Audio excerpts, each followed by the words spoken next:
তো মোবাইলের ব্যাপারটা সবাই শুনেছেন। বোধহয় প্রতিদিনে খুব কমও যদি হয়ে থাকে 100 বারের উপরে স্টেজ থেকে বলা হয়েছে, বা এই ছবি করা বুতপরস্তি কবে এলো, বুতপরস্তি মূর্তি পূজা কবে এলো, বলে তসবির যখন থেকে শুরু হলো সেই দিন থেকে এটা শুরু হয়েছে বুতপরস্তি। আর আল্লাহ কোরআনে লা ইয়াগফিরু আইয়ুশরাকা বিহি ওয়া ইয়াগফিরু মা দুনা যালিকা লিমান ইয়াশা। ইন্নাল্লাহা, আমি আল্লাহ অবশ্যই, লা ইয়াগফিরু আইয়ুশরাকা বিহি, শিরক করনেওয়ালাদের, আমি শিরক করনেওয়ালাদের কখনো মাফ করব না, কখনো না। আর এছাড়া ও হাজার লোককে খুন করেছে, এত মানে মানে টন মদ খেয়েছে, এতটা 1 লক্ষ মেয়ের জেনার সঙ্গে জেনা করেছে। হর তওবাকারীকে, নাফরমানের তওবাকারীকে তওবা আমি কবুল করে মাফ করে দেব, শিরক। আর এটা এসছে ওই তসবির থেকে, যার জন্য বারবার মজমা থেকে ওই স্টেজ থেকে বলা হচ্ছিল যে ভাই হযরত জিও কয়েকবার শুনিয়েছেন না ভাই, এ হারাম।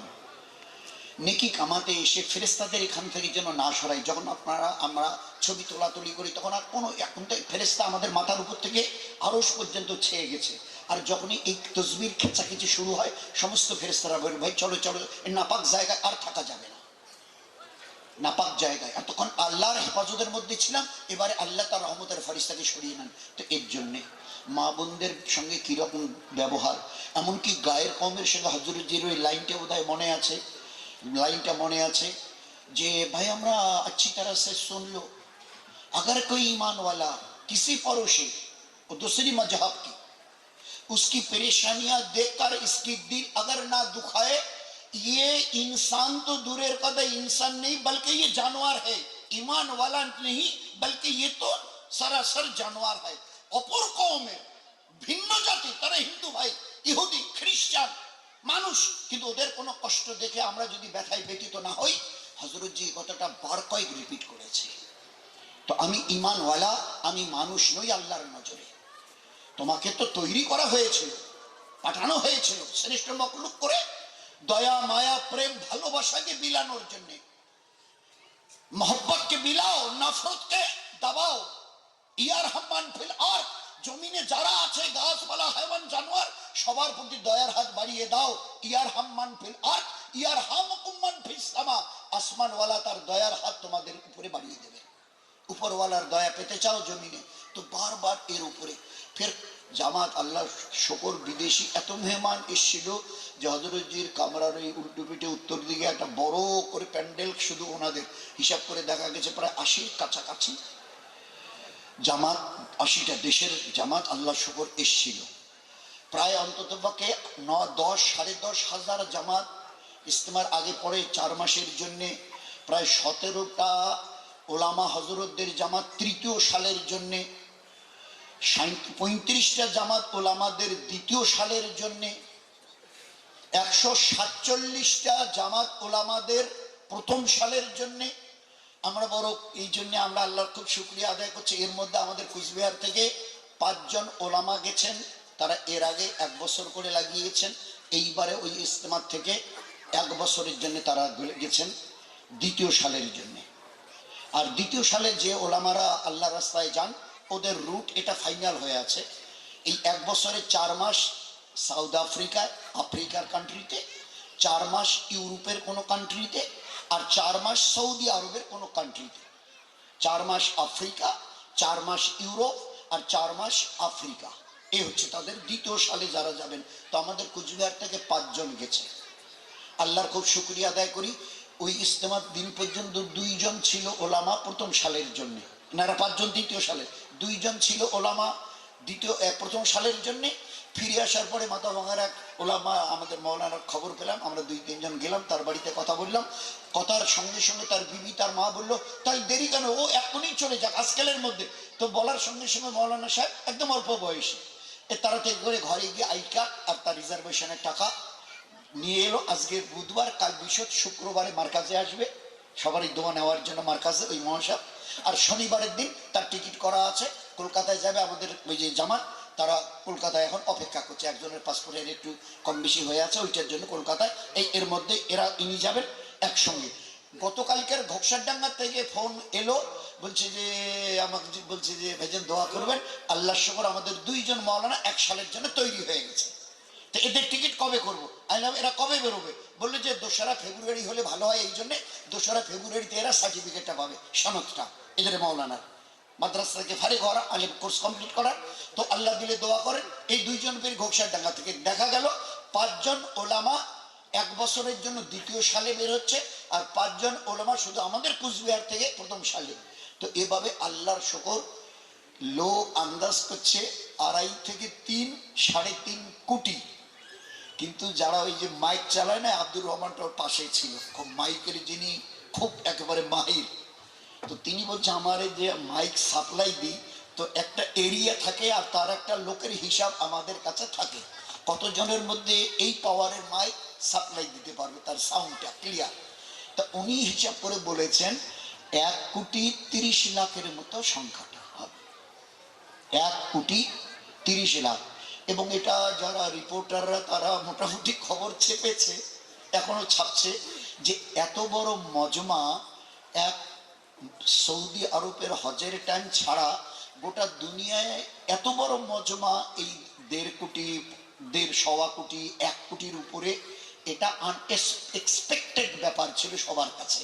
আর তার চাইতে যেটা অষ্টম নবম আশ্চর্য, 4 দিনের এই ইস্তেমা, ঘন্টার পর ঘন্টা বয়ান, ফজরের পরে বয়ান, জোহরের পরে বয়ান, আসরের পরে বয়ান, মাগরিবের পরে 2.5-3 ঘন্টা বয়ান, ফজরের পরে হযরতজি 3-3.5 ঘন্টা বয়ান, 4 দিন ধরে কন্টিনিউ বয়ান তাদের হয়েছে। কোন রিপোর্টার একটা শব্দ লিখতে পারে নাই যে অন্যের নামে একটা শব্দ এদের মুখ থেকে বেরিয়েছে। বলছে পৃথিবীতে এর চাইতে আর আশ্চর্য কি দেখতে চাইছে? হিন্দু ভাইরা স্টেটমেন্ট দিচ্ছে। হিন্দু ভাই যে রিপোর্টাররা জিজ্ঞাসা করেছে, বলে আমরা ভিতরে গিয়ে বসে শুনেছি, যে দেখি আমাদের নামে কি বলে। তো 4 দিনে এতগুলো বয়ান তারা বক্তৃতা দিলেন, একজন লোকের কাছ থেকে শুনিনি ওই রকম কোন ফাসাদ সৃষ্টি করার মতো কথা, হিংসার লাইনে একটা কথা কারো মুখ থেকে শুনিনি। রিপোর্টাররা খাতা কলম নিয়ে হা করে পেন্সিল নিয়ে বসে আছে, কি লিখবো? মাটির নিচের আর আসমানের উপরের, মাটির নিচের কথা আর আসমানের উপর, জীবনটাকে ঠিক করো। মাটির নিচে যখন যাবে সুখ পাবে, আর উপরে যখন যাবে তো ফের আল্লাহ পাক এই মামলা করবে। বলি আজীব এদের কারবার, একটা কারো নামে সামান্য পরিমাণ কোনো বদবু এরা ছড়ায়নি, অথচ 4 দিনে প্রায় 1.25 কোটিরও উপরে লোকের মজমায় তারা কথা রেখেছেন। তারা তাজ্জব হয়ে গেছে, এটা হাউ ইট ওয়াজ পসিবল, কি করে? তো আল্লাহ যখন করতে চায়, হিন্দু ভাইরা এমন এমন স্টেটমেন্ট দিয়েছে যে আমরা ওটা বলতে চাচ্ছি না, দোয়া করবেন। বলছে আমাদের দিলটা যেন কেন অন্যরকম হচ্ছে, আপনাদের আমলা, আখলাক, চালচলন, কথাবার্তা আরো তো হয় বিভিন্ন ধরনের, আমরা কারণ শেখায়ত করতে রাজি নই। একটা গন্ডগোল, এটা ওটা একটু কম বেশি হলে মারপিট। এই 4 দিনের 1.25 কোটি বা 1.5 কোটির কাছাকাছি, 1 কোটি ধরলাম, এই সামান্য পরিমাণে একটু গন্ডগোল হলো না, এটা কি করে, কে কন্ট্রোল করছে? এটা কে কন্ট্রোল করছে? এই 1.25 কোটি, 1.25 লাখ নয়, 1.25 নয়, আর 4-5 দিনের একটা কন্টিনিউ ভিড়ভাড়, একটা টু শব্দ নেই, এটা কে কন্ট্রোল করছে? পুলিশরা, আমরা তো ভিতরে ছিলাম, হযরতের কামরা আর আমাদের কামরা একসঙ্গে লাগা, নাস্তা খাওয়া একসঙ্গে, ভাত খাওয়া একসঙ্গে। তো পুলিশরা আসতে যাচ্ছে, বলে আমাদের একটু কিছু বলেন, কাজ দেন। তো বলে না, কোনো কাজ নেই, আমাদের যেগুলো কাজ সেগুলো উপরওয়ালা সামলানো। হযরতজি আমরা তো ওখানে পাশে, যখনই আসে আমাদেরকে একটু ডাকে, দেখি পাশে একদম শুধু একটা কাপড়ের পর্দায় পাশে বসে। তো ওইরকম যারা এসপি, আইজি, ডিআইজি, আরো সব মিনিস্টার, বোধহয় মিনিস্টারদের মধ্যে কেউ বোধহয় বাদ যায়নি। বলে না, আমাদের একটু বলেন, আমরা কিছু তো করতে চাই, আমাদেরও তো একটা আশা আকাঙ্ক্ষা আছে, একটু অন্তত আরো যাতে আমরা কিছু সার্ভিস দিতে পারি কিছু। তা বললে না না, এই জন্য খুব একটা, হয়তো আপনারাও আশীর্বাদ করবেন, হয়তো কোনো প্রয়োজন হবে না, কারণ আমরা যার জন্য এখানে জমা হয়েছে এটা পুরোটাই তিনি কাভার করেন, তিনি এটা মেনটেন্যান্স করেন, যার জন্য খুব একটা মানে ঘাবড়াবার আমাদের কিছু নেই। বলে আচ্ছা তাই? বলে হ্যাঁ সত্যি তাই। বলে এরা এত প্লিজড হয়ে গেছে, যার জন্য সবাই শুনেছেন দোয়ার আগে হযরতজি সিএম থেকে শুরু করেছেন, বসে দোয়ার আগে, হাত উঠানোর আগে, আমি আপনাদের রাজ্যের যিনি সিএম, বাকি তার যারা আমলারা, প্রশাসনের দপ্তরে যারা আছেন, আইজিএসপি, ডিএসপি এবং বাকি আমলারা যারা আছেন, আমি সবার শুকরিয়া করছি, আদায় করছি। তারা এমনভাবে আমাদেরকে সাহায্য সহযোগিতা করেছে যেটা কোনোদিন ভুলবার নয়, সবার শুকরিয়া। এমনকি যারা গায়ের কম এই এলাকায় আছেন, তারা জমি টমি কিভাবে ছেড়ে দিয়ে, উনি বলেন আলুর ক্ষেত ছেড়ে দিয়ে কিভাবে যে তারা সহযোগিতা করেছে আপনাদের এই ইজতেমাটা হোক, আমি তাদেরও আমার অন্তর থেকে তাদের শুকরিয়া জানাচ্ছি।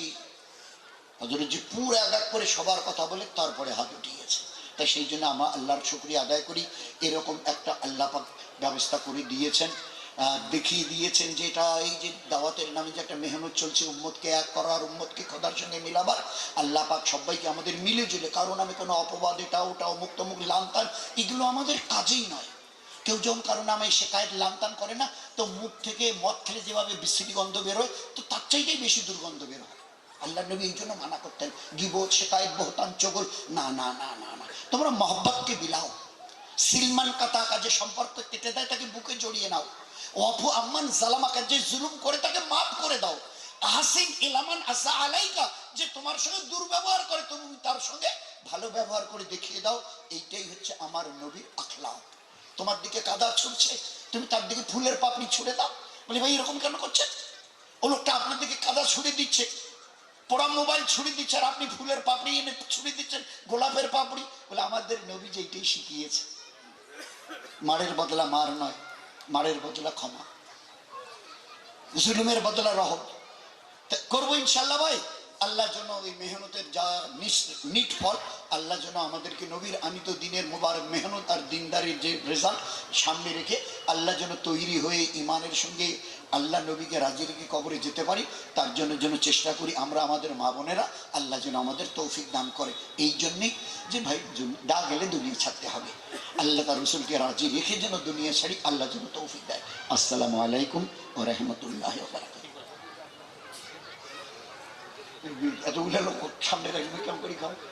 আচ্ছা মিয়া চুপ করে আমাদের নিয়ে যা খানি না, এতক্ষণ ধরে খুব মূল্যবান বক্তব্য রাখলেন আমাদের আমির সাহেব, শ্রদ্ধেয় মুজিবুর রহমান সাহেব। আমাদের সোনার আকাঙ্ক্ষা অনেক ছিল, তিনি আরো কিছু বলতে পারতেন, কিন্তু তাকে চলে যেতে হবে, 8:30টার ট্রেন আছে, তিনি দিল্লি যাবেন, সেজন্য আমরা তাকে ছেড়ে দিতে বাধ্য হচ্ছি।